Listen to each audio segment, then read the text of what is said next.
Pulsar സുനിയെ Ernakulam sub ജയിലിൽ നിന്നും പുറത്തിറക്കി. ജാമ്യവ്യവസ്ഥ നിശ്ചയിക്കേണ്ടതിനാൽ എറണാകുളം പ്രിൻസിപ്പൽ സെഷൻസ് കോടതിയിൽ ഹാജരാക്കി. എസ് ശ്രീകാന്ത് കൊച്ചിയിൽ നിന്ന് കൂടുതൽ വിവരങ്ങളുമായി ചേരുന്നു. ശ്രീകാന്ത്, എപ്പോഴാണ് സുനിയെ ജയിലിൽ നിന്ന് പുറത്തേക്ക് കൊണ്ടുപോയത്? കോടതിയിൽ നടക്കുന്ന നടപടികൾ എന്തൊക്കെയാണ്?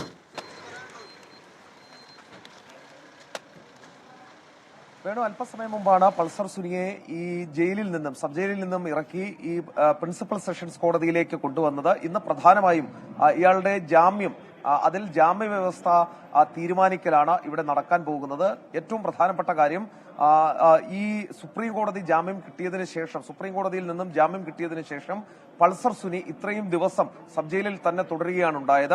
7.5 വർഷത്തിന് ശേഷം പൾസർ സുനി പുറത്തിറങ്ങുമ്പോൾ എന്തൊക്കെ വ്യവസ്ഥകൾ ഉണ്ടാകണം എന്നുള്ളതാണ് ഇപ്പോൾ ജില്ലാ പ്രിൻസിപ്പൽ സെഷൻസ് കോടതിയിൽ തീരുമാനിക്കാൻ പോകുന്നത്. മാധ്യമങ്ങളോട് സംസാരിക്കരുത് തുടങ്ങിയ കർശനമായ വ്യവസ്ഥകൾ ഉണ്ടാകുമോ എന്നുള്ളത് കാത്തിരുന്ന് കാണണം. കേരളം വിട്ടുപോകരുത്, സ്വാഭാവികമായും പാസ്പോർട്ട് സറണ്ടർ ചെയ്യണം തുടങ്ങിയ സാധാരണ ഇത്തരത്തിലുള്ള കേസുകളിൽ ഉണ്ടാകാറുള്ള ജാമ്യവ്യവസ്ഥകൾ മാത്രമേ ഉണ്ടാകുമോ, അതോ അതിനപ്പുറത്തേക്ക് എന്തെങ്കിലുമൊക്കെ ഉണ്ടാകാൻ സാധ്യതയുണ്ടോ എന്നുള്ളതാണ് കാത്തിരുന്ന് കാണേണ്ടത്.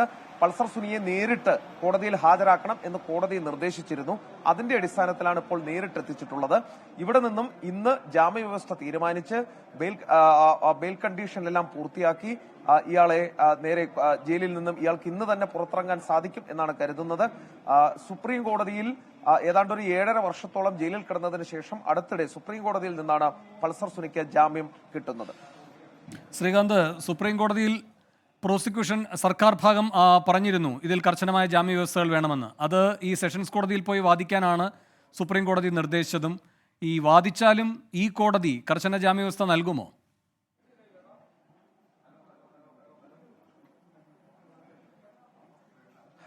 സ്വാഭാവികമായും ഈ കേസിൽ ഒരു പ്രാധാന്യമുള്ളത്, വേണു, ഇതിലെ വിചാരണ എന്ന് പറയുന്നത് ഏറെക്കുറെ അവസാനിച്ചു. ഇതിലെ അന്വേഷണ ഉദ്യോഗസ്ഥൻ, അന്വേഷണ സംഘത്തലവന്റെ വിചാരണ അടക്കം പൂർത്തിയായതോടെ ആ വിസ്താരം പൂർത്തിയായി കഴിഞ്ഞു. മാത്രമല്ല, ഇനി 26-ാം തീയതി മുതൽ പ്രതികളെ കേൾക്കുക എന്നുള്ള സാങ്കേതിക നടപടിക്രമമാണ് ഉള്ളത്. അതിനുശേഷം വിധി പറയുന്നതിലേക്ക് മാറ്റുകയും ചെയ്യും. ഈ പശ്ചാത്തലത്തിൽ എന്തായാലും ഒരു കർശന ജാമ്യവ്യവസ്ഥ ഈ വിഷയത്തിൽ ഉണ്ടാകും എന്നുള്ള കാര്യം ഉറപ്പാണ്. അങ്ങനെ തന്നെയാണ് പ്രതീക്ഷിക്കപ്പെടുന്നതും. കാരണം ഈ കേസിൽ വിധി പറയാനിരിക്കെ അതൊരു നവംബറോട് കൂടിയൊക്കെ വിധി ഉണ്ടാകുമെന്നാണ് പ്രതീക്ഷിക്കുന്നത്. ആ പശ്ചാത്തലത്തിൽ ഈ 1-2 മാസത്തിനുള്ളിൽ ഇതിലെ മുഖ്യപ്രതി പുറത്തിറങ്ങി ഈ കേസിനെ ബാധിക്കുന്ന തരത്തിൽ എന്തെങ്കിലുമൊക്കെ വിളിച്ചു പറയുന്നത് ഈ കേസിൽ വിധി പറയുന്ന കോടതിക്ക് കൂടി ബുദ്ധിമുട്ടാകും. അതിനാൽ കർശന ജാമ്യവ്യവസ്ഥ പ്രതീക്ഷിക്കാം. ശരി, എസ് ശ്രീകാന്താണ് കൊച്ചിയിൽ നിന്ന് വിവരങ്ങൾ നൽകിയത്.